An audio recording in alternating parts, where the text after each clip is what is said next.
Hello there, you're watching on television. This is State of Business. I am Pumutha Katugampala. Our top stories.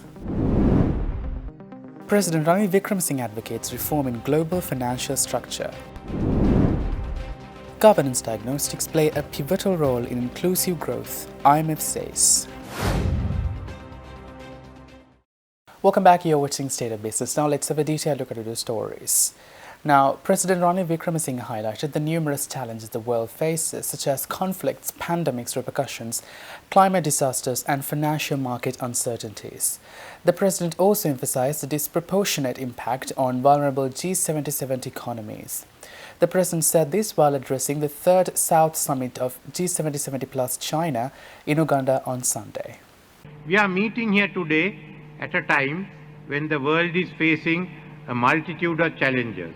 They vary from escalation in conflicts, repercussions of the pandemic, climate-related natural disasters, and the vagaries of the global financial markets, among many others. These developments impact disproportionately and adversely on the vulnerable economies of the G77 members. The need for reform of the global financial architecture is more urgent than ever. The contemporary international debt resolution architecture is more suited for a world where the Paris Club and London Club dominated global debt resolution.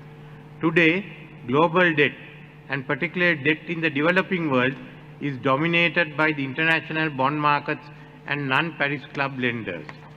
When available financial resources are siphoned out as debt service, we are unable to spend on essential public services and human development measures, which in turn impacts on the SDG targets.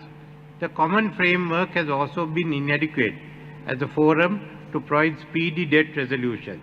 This disconnect between the architecture and reality has led to delays in resolution of recent sovereign debt distress in a large number of our countries, including my own.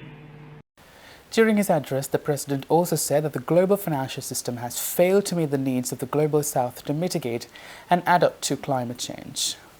There has been an abject failure of the global financial architecture in meeting the needs of the global south to mitigate and adapt to impacts of climate change. There have been several commitments made in various global forums regarding climate finance contributions, but these have not translated into real money on the table. At the COP28 in Dubai, Sri Lanka presented the Tropical Belt Initiative. Given the lack of public financing, the Tropical Belt Initiative envisages catalyzing private investment towards fostering global public goods, including biodiversity and our oceans and forest resources. Today, we are seeing a rise in protectionist tendencies, with notions of decoupling and de-risking taking hold in the global trade order. Such changes in global trade structures cannot and should not happen on a unilateral basis. The rules of the game should be decided in multilateral forums, not in one or two capital cities. We need to ensure the smooth and optimal efficiency of global trade and investment. The G77 should coordinate this process with the BRICS. Meanwhile, the International Monetary Fund has concluded its mission to Sri Lanka, which was led by Senior Mission Chief Peter Brewer. The mission discussed recent macroeconomic developments and progress in implementing economic and financial policies under the Extended Fund Facility arrangement at a press conference in Colombo recently. The IMF team stressed the importance of sustaining the reform momentum. The IMF highlighted key areas of focus, including the introduction of a progressive property tax for fair burden sharing and sustaining revenue-based consolidation. Tax policy measures should be accompanied by strengthening tax administration, removing tax exemptions, and actively eliminating tax evasion. Urgent actions were urged to finalize amendments to the Banking Act, implement the bank recapitalization plan, and strengthen the financial supervision and crisis management framework. They further urged authorities to adopt an action plan for implementing recommendations in the IMF Governance Diagnostic Report. Commendable progress was noted in putting debt on a path towards sustainability with the execution of domestic debt restructuring as a significant milestone. The IMF team emphasized the critical importance of finalizing agreements with official creditors and reaching a resolution with external private creditors. Progress will be formally assessed in the context of the second review of the EFF arrangement alongside the forthcoming 2024 Article 4 consultation. Stay tuned for more stories after this short commercial break.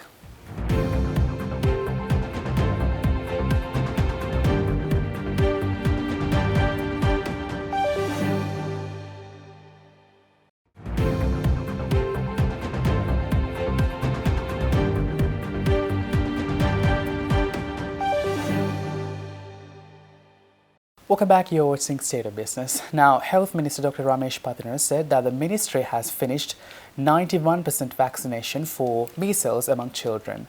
Speaking at a media briefing, Health Minister Dr. Pattanath highlighted the country's commitment to proactive healthcare.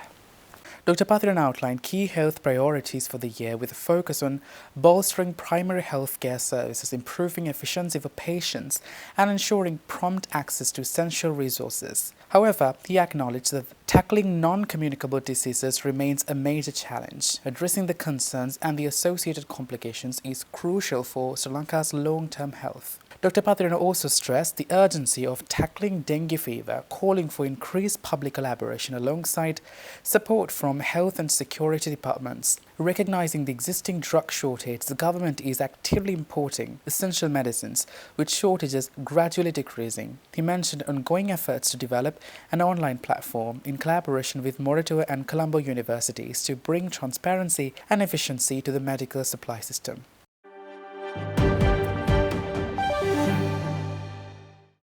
Now, the 4th International Research Symposium of the CINEC campus was held in Colombo recently. The symposium received over 230 abstracts under 6 tracks, and the students were given a special opportunity to present their research findings on the sidelights of the event. The annual event saw the participation of the chairman of CINEC campus, Captain Ajit Piris, and other dignitaries. The theme for this year's research symposium was Industry, Innovation and Inclusion, the 21st Century Way Forward. It explores the dynamic intersections of these key elements, paving the way for groundbreaking research and discussions. The symposium featured dedicated faculty tracks for engineering, maritime sciences, aviation, health sciences, humanities and education. The symposium provides researchers and academics a platform to contribute to the global research landscape. We think, it's an opinion, not fact-based statement. Interactive learning is better than online learning. Of course, I also like interactive teaching learning environment. However, if you have a country where only 25% of the students who qualify for the higher education can come to the university system, then you have a serious problem. You have to open opportunities and find ways of doing it, rather than telling means the reasons for difficulties. Speaking at the event, Senior Lecturer of Kotalavla Defence University, Professor Bimali Indraratna highlighted engagement, influence and impact as the most crucial aspects of the inherent responsibilities bestowed upon researchers. Engagement, influence and the final word is very important, impact. So we engage in research, but what's the impact of our research? Who gets the benefits? Are there any benefits of our research? So in this way, engagement and impact, we are expected as researchers to do teaching in a way that we can disseminate our findings. Public engagement, so how far do we engage with the public in terms of research findings, disseminating our knowledge. Enterprise, again policy level, how far our research findings are going to help the policy planners. Society and culture, as well as global citizens, what is our contribution as researchers? So these are important aspects we need to think in terms of engagement, our influence to society, and the impact our research brings to the whole community. So this is sometimes, if we only think of publications or conference presentations, we tend to forget this part of our responsibility as researchers.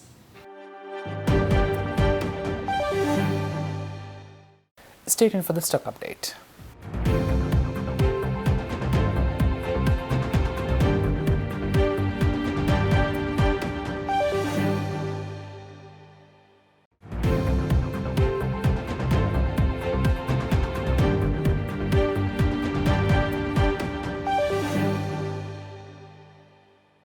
Welcome back here with State of Business. Now the stock update. Trading at Colombo Stock Exchange ended on negative notes today.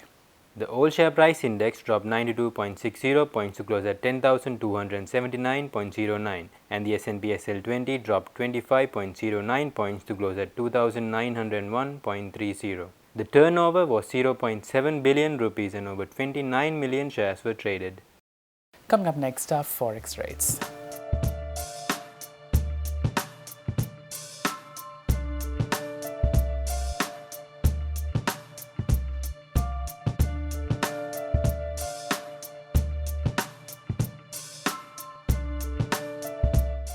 Well, that's it for tonight. For this and more, subscribe to our channel on YouTube and follow us on Facebook. Thanks for watching.